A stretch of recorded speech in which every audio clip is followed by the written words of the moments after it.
Good afternoon. Today is December 29th, 2020. Hope everybody's having a good day.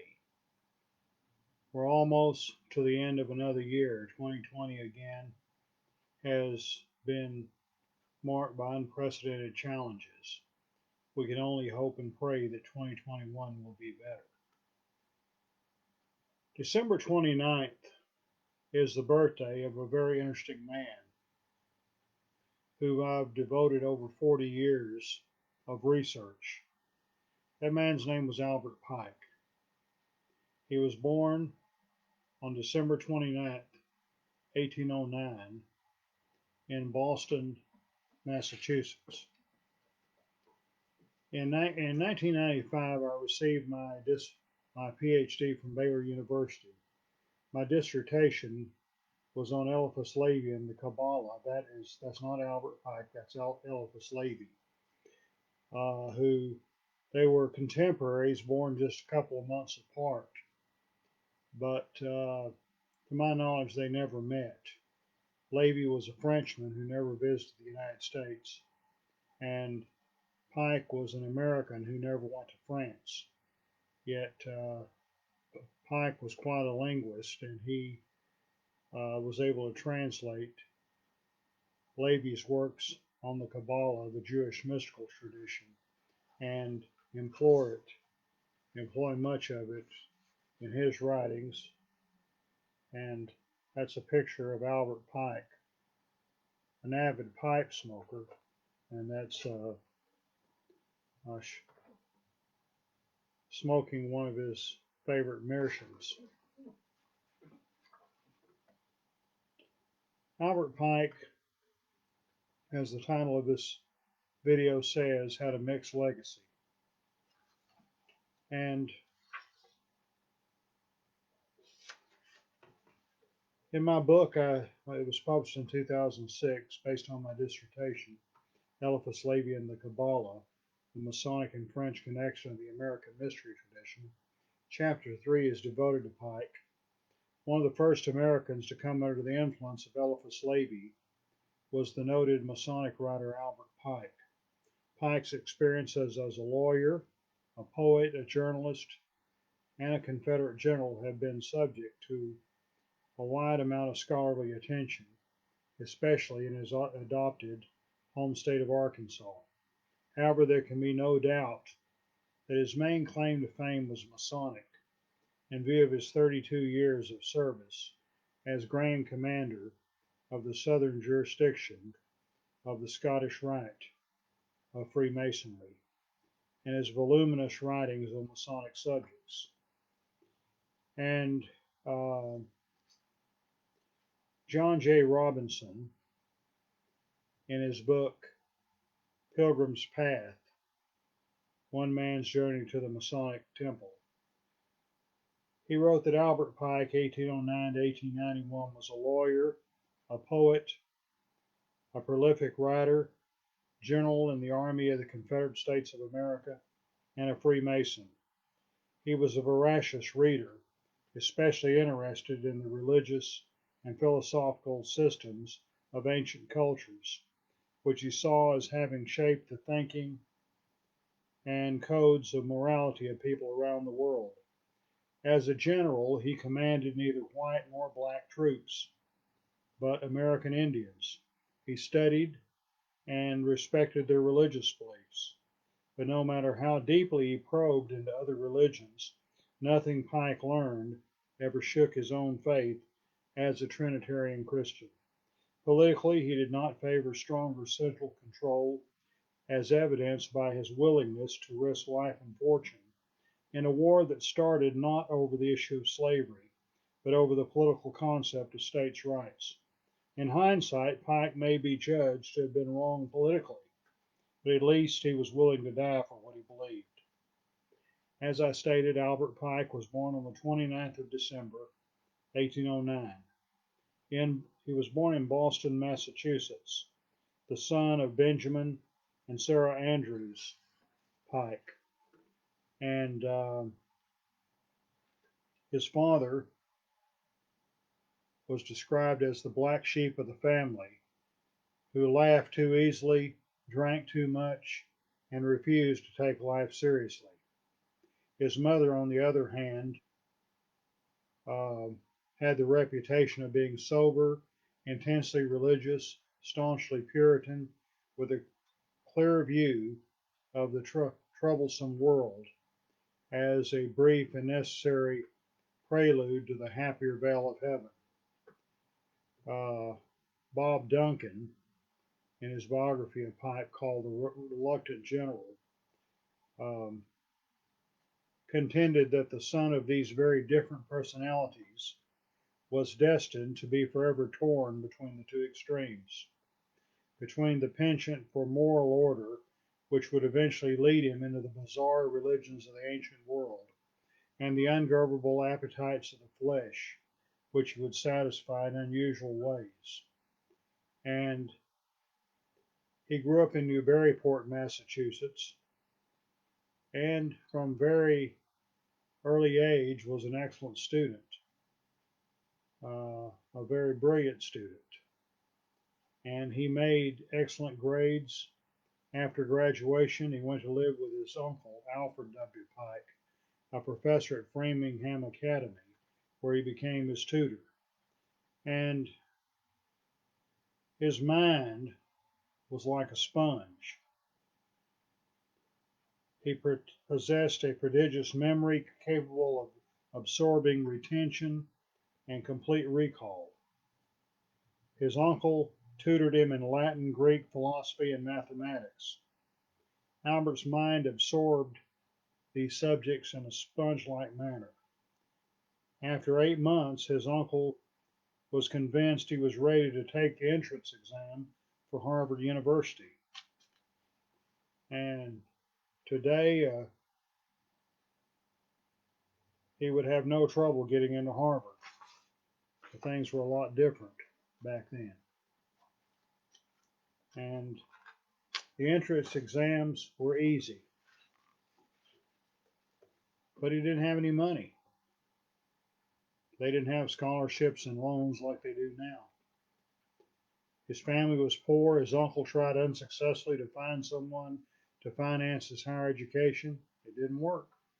Even an interview with the president of Harvard yielded no results. And so Pike decided to teach school in order to finance his education, while educating himself at night as a freshman and sophomore subjects. He made plans to take the junior entrance exam and enter as an advanced student. His self-imposed curriculum included English grammar, Roman history, Italian, and Spanish. He took a position in a common school in Gloucester. He saved money to pay for his junior year at Harvard and succeeded in teaching himself in 1 year all the knowledge that Harvard would teach in 2. He easily passed the junior entrance exam, but money still was a problem. As I say, he had the money to pay his tuition and fees for the junior year, and the officials at Harvard told him they'd be delighted to have him as a junior, but he'd still have to pay the tuition for the 2 preceding years. That made him mad. It'd make me mad too. And so he was deprived of an opportunity to pursue a college education until 1859. He received an honorary Master of Arts degree. At that time, his fame as a poet and as a champion of the American Indian was well established. He wrote poetry and he continued to teach school, hoping one day to support himself as a writer. And his poetry and essays were published in Boston newspapers and magazines. This brought him local prestige but no financial rewards. I know that feeling. Sometimes you have to give your books away. He tried to publish a magazine called the Scrapbook, but it was short lived. And um, He also got in trouble with the school authorities. They expect teachers to live chaste lives. Well, Pike was a great teacher. He didn't hide the fact he enjoyed drinking wine and indulging in intimacies with members of the opposite sex. I'm sure he wasn't that different than a lot of men of that day, and of our own day. He lost his job because of impiety. But he had saved some money, so he decided to spend it on a western journey instead of pursuing further education. So he and two friends, on the 10th of March, 1831, headed for New Mexico. And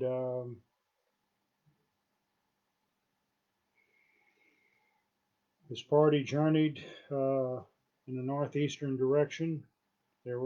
After they went to New Mexico, they went to Llano Estacado in eastern New Mexico, and then they journeyed from there to Fort Smith, Arkansas. They arrived on December 10th, 1832. He taught school in Fort Smith for a while. Then he moved to the Arkansas capital of Little Rock, and um, he was in the newspaper business. He studied law, memorizing legal concepts with the same ease that he mastered other subjects while in Massachusetts. And so eventually he got his law license. On 18th of November 1834, he married a woman named Mary Ann Hamilton. And so he eventually decided to abandon journalism and devote himself to law. Then came the Mexican War, and he ended up serving as a captain in the Arkansas Home Guard, participating in the Battle of Buena Vista. After the war, he became very popular as a poet and orator. Then he became involved in an organization that was destined to play a major role in his life, on which he was destined to leave his permanent imprint. Do I believe in destiny? Yes, I do. I'm talking, of course, about Freemasonry. In July of 1850, he became a master mason in Western Star Lodge Number 2 in Little Rock. Later that year, he took the York Rite degrees, and he continued his work to become a Knights Templar. And it was a prominent Mason from South Carolina, a physician, Dr. Albert Mackey. Sometimes Mackey and Pike are called the two Alberts. They met at a meeting of Grand High Priest from the Royal Arch chapter. Pike was Grand High Priest for Arkansas and Mackey for South Carolina. And Mackey suggested that Pike join the Scottish Rite. And it was on the 20th of March of 1853 that Pike received the 32nd degree. And 3 years later, he got the 33rd degree and became active in the Supreme Council of the Southern Jurisdiction. In 1859, he was elected the highest office, Sovereign Grand Commander. He held this office until his death in 1891. War interrupts a lot of things, including the best of careers. 1861, the Civil War broke out. No doubt Pike faced a dilemma. He was from Boston, a Yankee by birth, but he lived in Arkansas a long time. But he ended up casting his lot with the South. His knowledge of Indian languages and customs made him invaluable to the South in negotiating treaties with Native Americans. He had earned a position of trust in representing the Creeks, one of the 5 civilized tribes, in a victorious lawsuit before the war. He was able to use large cash subsidies and gifts to persuade portions of the Creeks, the Chickasaws, the Choctaws, and the Cherokees, and the Seminoles to support the Confederate cause. He was appointed brigadier general in the Confederate Army on the 15th of August, 1861. And on November 22nd of that year, he was given command of the newly created Department of Indian Territory. And Dr. Walter Brown's book,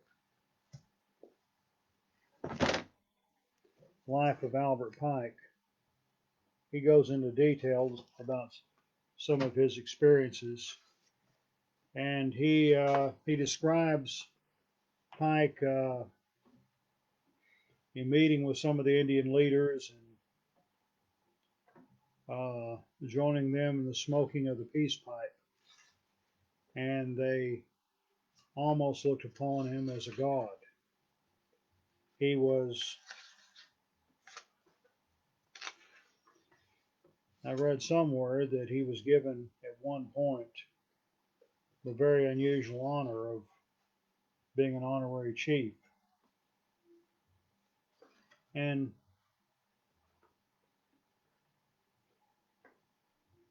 Brown has a chapter in his book called Mars and the Ozarks. Mars, of course, was the name of the Roman god of war. This chapter deals with the Battle of Pea Ridge, in which, that was in March of 1862. Pea Ridge is located in northern Arkansas. I have a friend that lives in that part of the country, and he said his home is not too far from Pea Ridge, and Pike's cabin is located near the county courthouse where he lives. But that appears to have been the only battle of the Civil War in which Pike participated. Things didn't go well for the Confederacy there. Rumors spread about the various atrocities committed by the red men in gray. Much was said about the battle in northern newspapers, with Pike depicted as the perfect villain and Union General Samuel Curtis as the ideal hero. One pamphlet charged that Pike had maddened the Indian troops with liquor and thus led them in a carnage of savagery, scalping wounded and heavy soldiers. As a result of the battle, Pike's troops were ordered to other commands. Claiming that his command was independent from others, Pike ignored or circumvented the orders. On the 31st of July, 1862, he resigned his command and published an open letter to the Indians indicting his superiors for ignoring treaty obligations. Confederate President Jefferson Davis refused to accept his resignation and hinted that Pike might be charged with treason. In October, Davis sent 200 soldiers to arrest him. However, the following month, as the Confederate position in the West collapsed, Pike was released, worried that he would be arrested and possibly executed by fleeing Confederate forces, or killed by Union soldiers determined to avenge the Pea Ridge atrocities. He fled to the hills of Arkansas, spending the rest of the war years in seclusion. He bought a small farm in the community of Greasy Cove, and there he spent long hours losing himself once again in the ancient mysteries that that had no connection with the hostile outside world. And many scholars believe that it was at this period of his life when he was in isolation at Greasy Cove that he rewrote the 29 degrees, beginning with the fourth degree and going through the 32nd degree of the Scottish Rite, and giving a mystical and arcane interpretation to what had begun as simple Masonic teachings.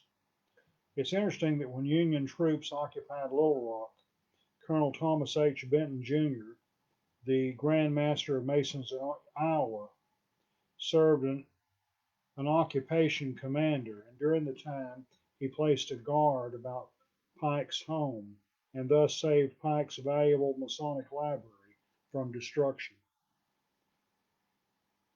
The Albert Pike home in Little Rock is known as the Pike Fletcher Terry House.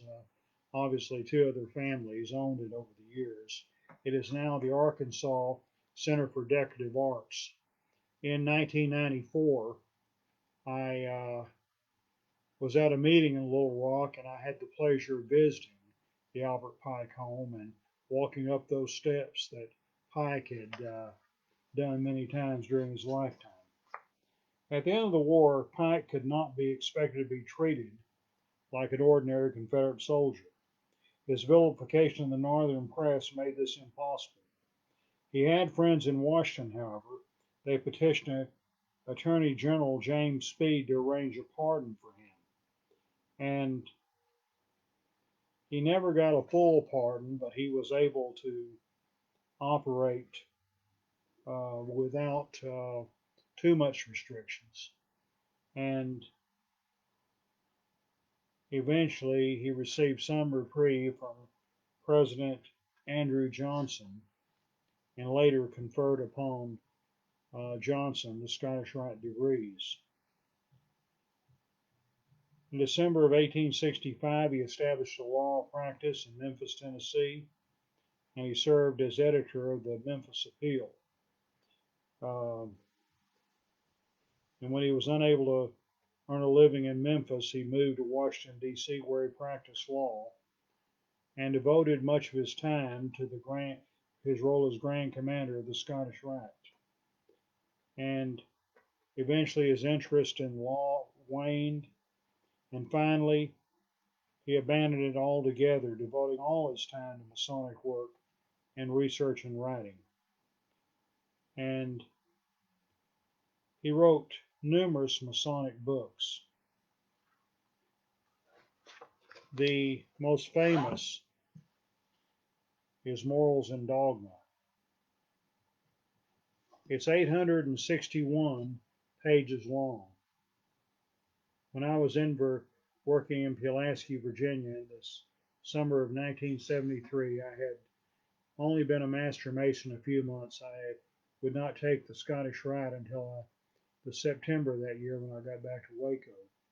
But a Virginia Mason gave me this copy, and I've cherished it ever since. Beginning in the fall of 1973, I began reading it, and I completed the reading of it on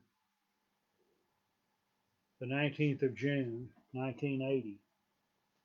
And in more recent years, my friend Art DeHoyes has written an annotated edition of Morals and Dogma, which I have in my library. I've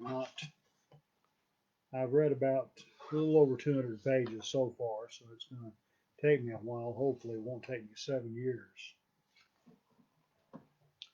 And the John J. Robinson, The Pilgrim's Path, writes about morals and dogma. Some of the critics of Masonry cite the degree work, but more find their raw material for Masonic condemnation in Pike's writings, especially Morals and Dogma, his 861-page volume. Many Masons own, but few have read it. It's not only tedious reading, but it's full of Pike's own perceptions of Masonry. Many Masons will agree with some statements, but there are others that no Mason will ever believe. Pike was so wrapped up in his knowledge of ancient faiths and philosophic systems that he tended to make the background of Masonry far more complex and esoteric than it was ever meant to be.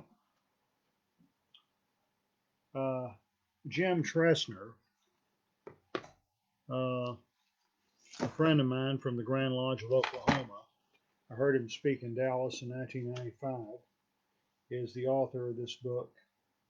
Albert Pike, the man beyond the monument. Sadly, Jim passed away a couple of years ago. He was quite a guy, but what he wrote about morals and dogma makes a lot of sense. You know, today we're accustomed to college classes on Philosophy of Religion 101, which gives the beginning student an opportunity to become acquainted with a wide variety of thinkers on different subjects. There are a lot of textbooks available for such a subject today. There was not during Pike's lifetime. What he was doing was writing one of the first textbooks on the subject. He made mistakes. It was a massive undertaking. Some of the sources had not been translated into English before. Again, he made mistakes. Today we organize the books differently, but he had no examples to follow. He did an outstanding job based on the materials he had to work with, some of the best of 19th century scholarship. We're in the 21st century now. Much of it's been so superseded. But we got to look at everything in its context. And by the mid 1870s, Pike was unable to afford the expenses of a home, so he moved into the house of the temple, the headquarters of the Scottish Rite. Uh, I believe his daughter Lillian lived with him for a while. I mentioned he had several children. A number of them preceded him in death. And his wife, Mary Ann, her personality changed. And she became mentally ill. And they were not able to have a happy marriage together, which is very tragic. And during that day and time, they didn't have, it wasn't until the 1950s that psychotropic medication was discovered. And so it was a very, very sad occasion when that happened. And in his large office, he spent long hours producing manuscripts on diverse and obscure subjects, which amounted to thousands of pages, such as translations of the Rig Veda, the Maruts, translations of the Rig Veda, Friends of Indra, Svadha, the Purusha Sukta, Savatiri, names of rishis, translations of the Rig Veda, the devas generally of the passages which mention Arya and Dasya, Indo-Aryan deities in worship as contained in the Rig Veda, Irano-Aryan faith and doctrine as contained in the Zend-Avesta, and lectures of the Arya vocabularies of the Sanskrit languages. By 1887 he had become a recluse walking each day from his quarters to his office and back to his quarters, always with his meerschaum pipe in his mouth. And by the fall of 1889, his health began to deteriorate. He experienced headaches, fever, gout, boils, rheumatism, neuralgia, and dyspepsia. Only with the utmost agony could he hold a pen to write. His condition worsened during 1890, and he finally took to his bed and never left it again. Despite visits from numerous physicians, his conditions further deteriorated.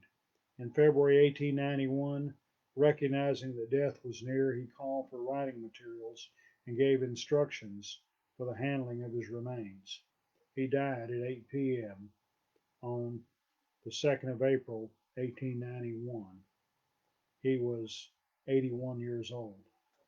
His body lay in state at the house of the temple, where thousands of people came to view in death a man whose legend was larger than life.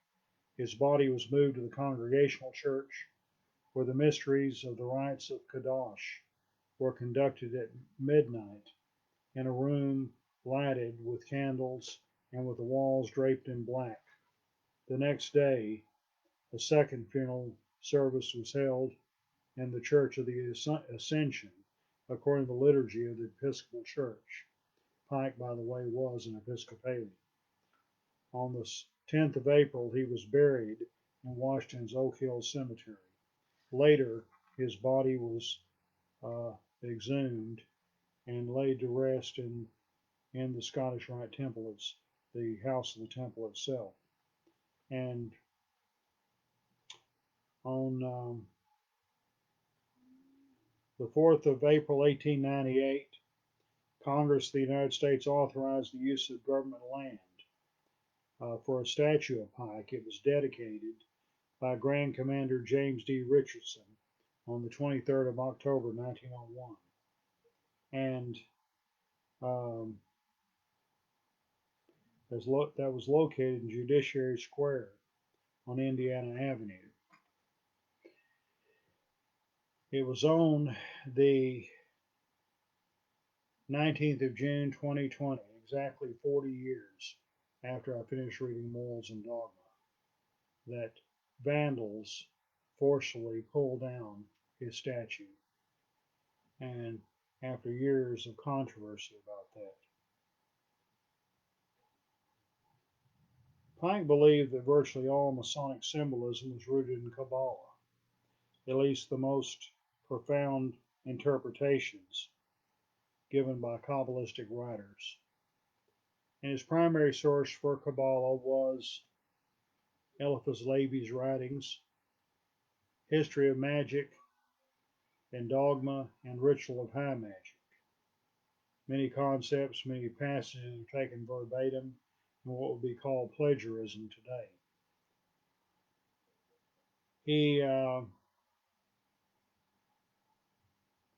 And many people say that as far as the Kabbalah itself,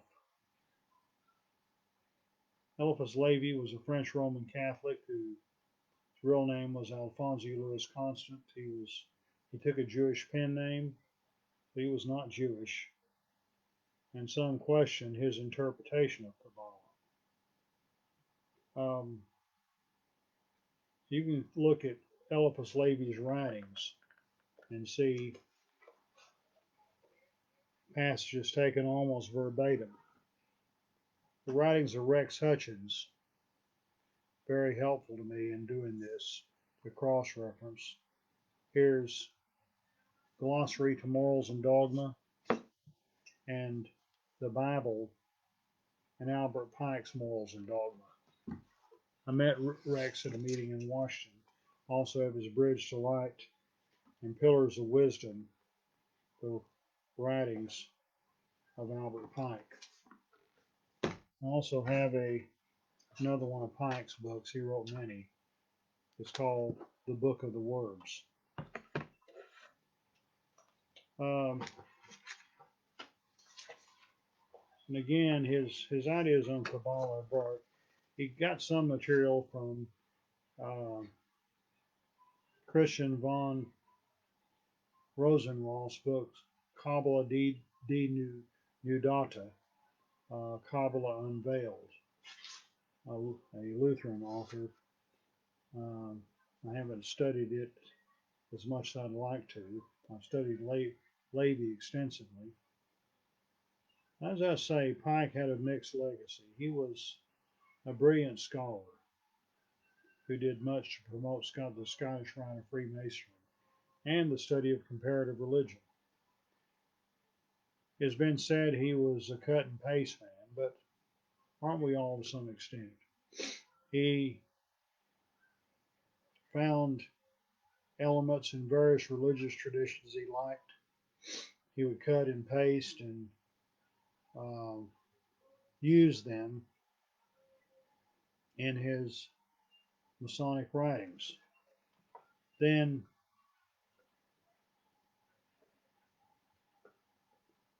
he affirmed Levi's theory of origin of Kabbalah, the Holy Kabbalah or tradition of the children of Seth, was carried from the Chaldea by Abraham, taught to the Egyptian priesthood by Joseph, recovered and purified by Moses, concealed under symbols in the Bible, revealed by the Savior to St. John, and contained entire under the hieratic figure analogous to those of all antiquity in the apocalypse of that apostle.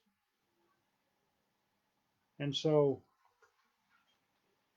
there's numerous passages, and I describe them in my book, in which there's so many parallels between Levi and Pike. And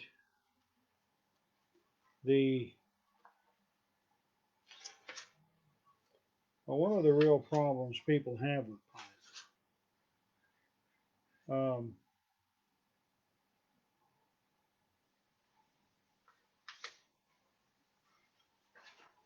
there's the unfounded claim that Pike was a Satanist, a Luciferian. Let me put it like this: that's wrong, totally wrong. And it's all based on forgery.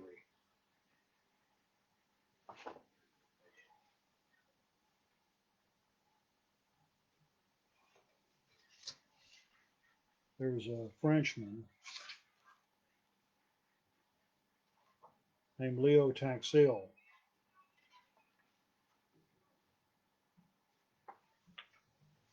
who spread that lie.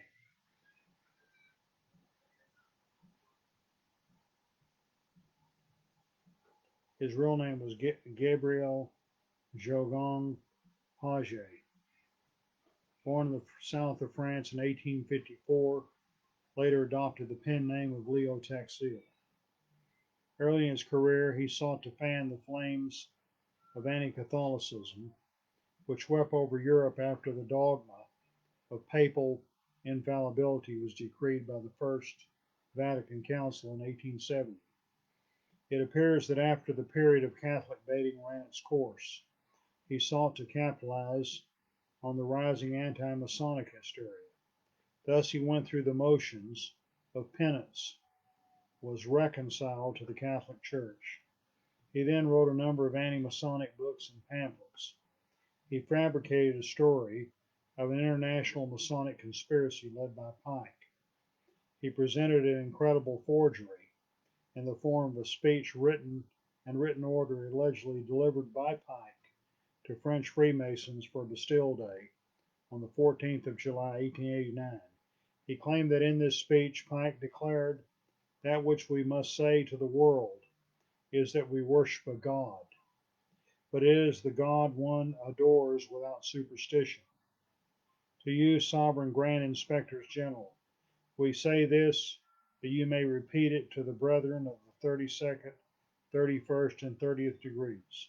The Masonic religion should be, by all of us initiates at the higher degrees, maintaining the purity of the Luciferian doctrine. If Lucifer were not God, would Adonai and his priests culminate him? Yes, Lucifer is God, and unfortunately Adonai is also God.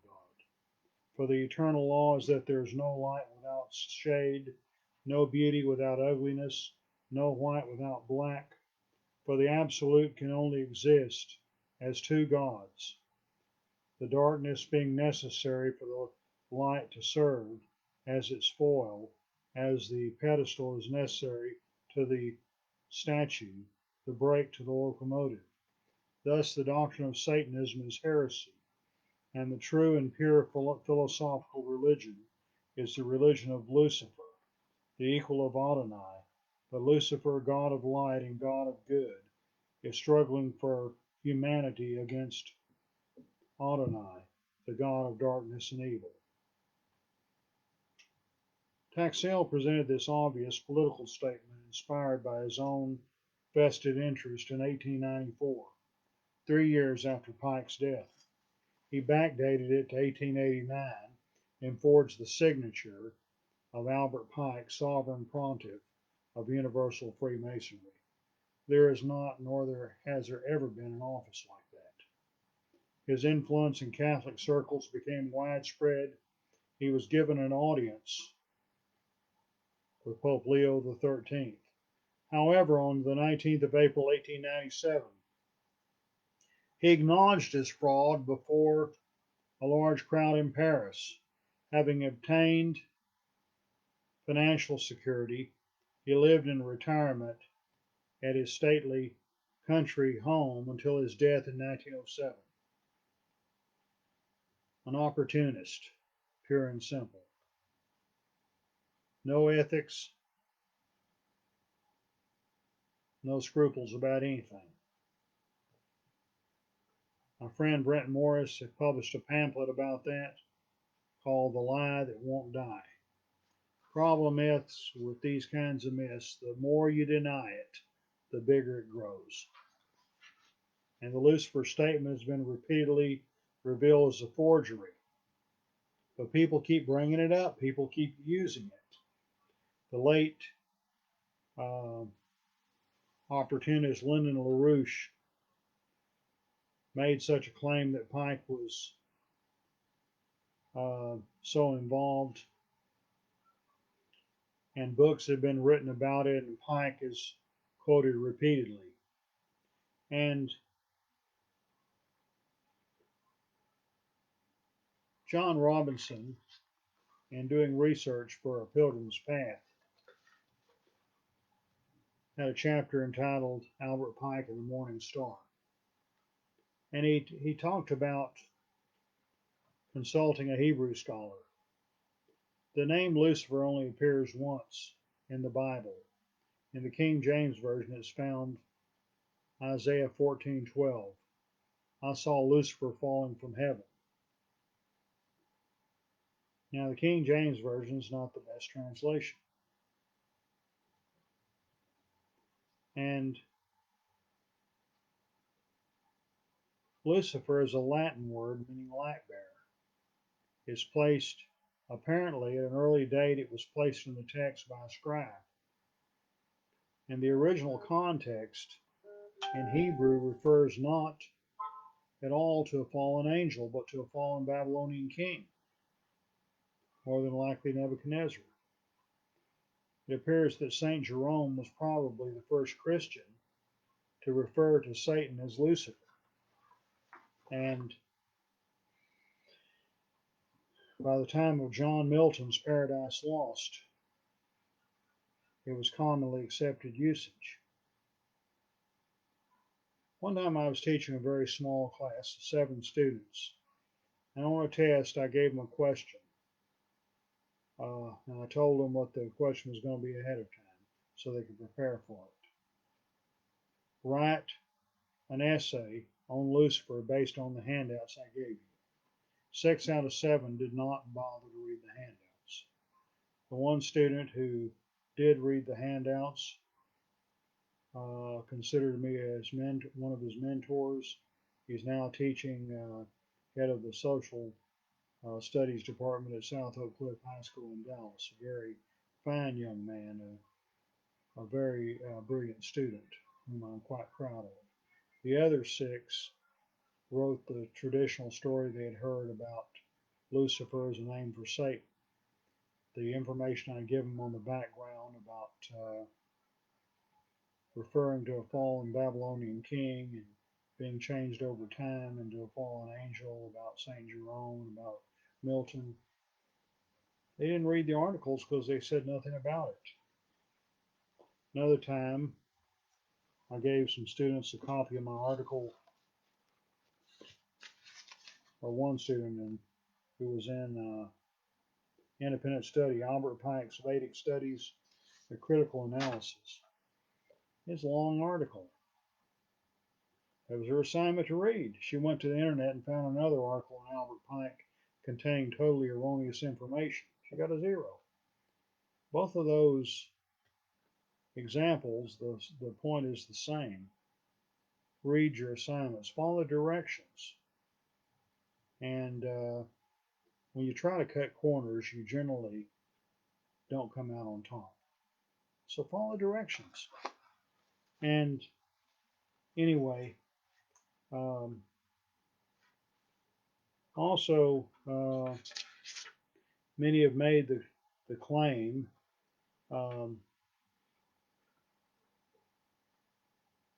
that Pike was a member of the Ku Klux Klan.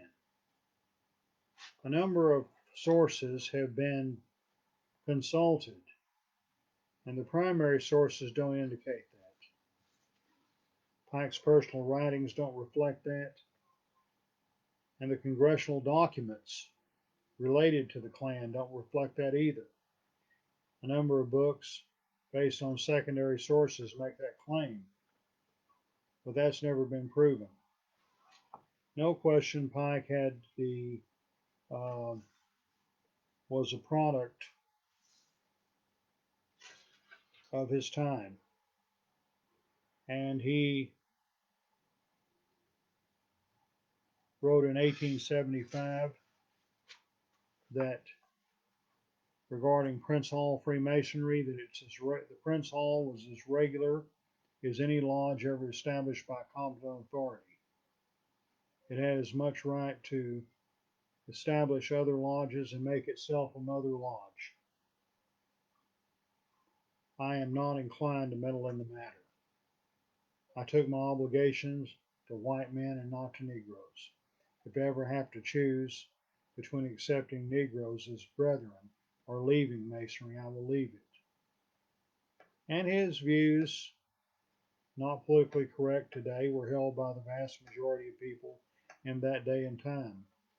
There's some indications as he got older, he mellowed some, and he gave copies of Morals and Dogma and his rituals and other Masonic writings to Thornton Jackson, an African American who was the Grand Commander of the Scottish Rite Southern Jurisdiction for Prince Hall Masons.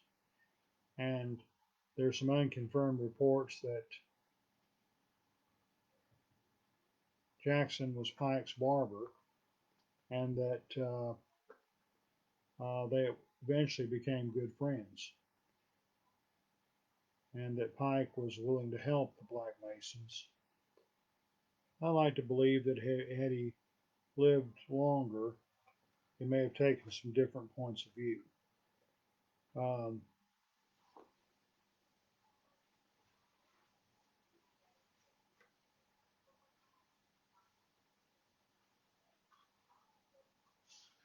the Supreme Council issued a position paper back in the 1990s and upheld the call for the statute to remain in place. And um, two personal friends of mine, both of whom are now deceased, Joseph A. Walks Jr., the founder and president of the Philaxis Society, and Howard L. Woods, who was Grand Master of Prince Hall Masons in Arkansas, wrote papers calling for the statute to remain in place. And the movement went round and round, and this year, with many racist actions that have occurred with the Black Lives Matter movement and many other things, and the taking down of a lot of Confederate monuments. On June the 19th, the statue came down. I had a photo made earlier that day with my old and new editions of Morals and Dogma, placed it on Facebook. I attended a Juneteenth celebration in Corsicana where I live, and when I came back home and found the reports of this taking place. In more recent years, the Supreme Council of the Scottish Rite has changed its position somewhat, saying that the statue of Albert Pike was a gift of the Supreme Council to the federal government. It was the federal government's property, and they had a right to do with it what they wanted to do. And hope we don't. The verdict is not out. We're still out on this. We can only hope that healing will occur eventually. Taking the law into your own hands is not justified. Now, there have been some efforts made to have this done through a legal process, but it Pike was not being honored because of his service to the Confederacy, but in spite of it. He was a very brilliant scholar, and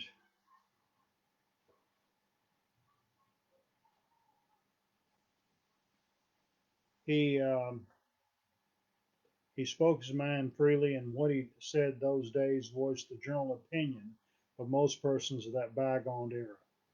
It is certain that by his writings and actions that if Pike were alive in today's society, he would neither think nor write as persons did back then. This is a new era in which the antagonisms of the old are healing. That was in the 1990s. Now it's 2020. We've come a long way, but we have a long way to go. For over 40 years, I have been working to break down the color line in Freemasonry. And one by one, predominantly white Grand Lodges have extended recognition to Prince Hall Masonry. As we speak, there's only 7 Grand Lodges that don't recognize Prince Hall. One of those Grand Lodges is Georgia. And I was just very much encouraged this summer to see the white Grand Master and some of his officers in Georgia join with the Prince Hall Grand Master and a large number of Prince Hall Masons from Georgia and Tennessee to participate in Masonic burial services for John Lewis, congressman from Georgia and a 33rd degree Prince Hall Mason. You know, John Lewis brought people together when he was living. He's even brought people together in death, and that's awesome. I'll say this in Pike's writings, you see the word Aryan used. Again, much of this was common usage at the time. You can tell from his writings that he had read the works of Max Muller, one of the early scholars of comparative religion. Max Muller was a German professor at Oxford University, a German living in England, who mastered the Sanskrit language and became an authority on Hinduism. Max Muller made some great contributions, but unfortunately, he's the one who coined the idea of the Aryans as an ethnic people, the idea of Aryans being Caucasian people who came down from what is now Poland and conquered the indigenous population of India. And recent research indicates that's not true at all. There was no Aryan invasion of India. In the Rig Veda, the word Aryan refers to uh, its its idea of spiritual terms and not physical terms. The it means noble or cultured, and the wars of the Rig Veda are not racial wars as we would think of it today. And the evidence does indicate that the Aryan invasion theory was wrong. And but most people, including Pike, were taken in by it. It was commonly accepted teaching that day. Mueller died on the threshold of the 20th century, and in his later years, he talked about the term Aryan and Semitic being linguistic rather than racial terms. But by then, the damage had been done. And later on, we see uh, the Nazis using the term Aryan in a very terrible way. In India, also, the swastika is an ancient symbol of eternal life. The Nazis didn't invent it, they just adopted it and perverted it for a terrible purpose. And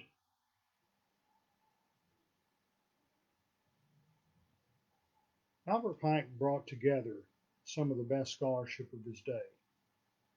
And it's worthwhile to study his writings. They have a great deal of value. They have to be taken with a grain of salt. He didn't have the final word, he didn't intend to. But take him in context in which he lived. Well, we got to move beyond Pike. I believe Freemasonry has much to offer in our present world. Racism in any context is never justified, and we've seen it come out more in public than ever. But what is racism? How do you define it? Well, most people disagree with me on this, but I'm of the opinion that a white church member who is uncomfortable with a black pastor is no different than a member of the Ku Klux Klan. A black church member who is uncomfortable with a white pastor is no different than a disciple of Louis Farrakhan. Most people don't agree with that. That's fine.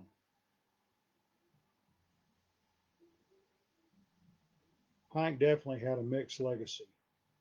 And these are my thoughts on this very complicated figure, Albert Pike, born December 29th, 1809. Have a good rest of the day and have a happy new year.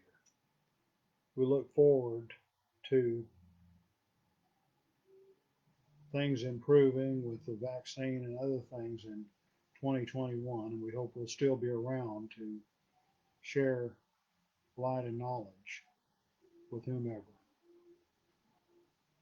For those who like Pike, Happy New Year. For those who hate Pike, Happy New Year too. If you like Freemasonry, you're a part of it, or you think it's a good thing, I wish you Happy New Year. If you think Freemasonry is evil, well, I wish you Happy New Year too. We just have, on some things, we're going to have to agree to disagree. But I hope we can still be friends. Signing off.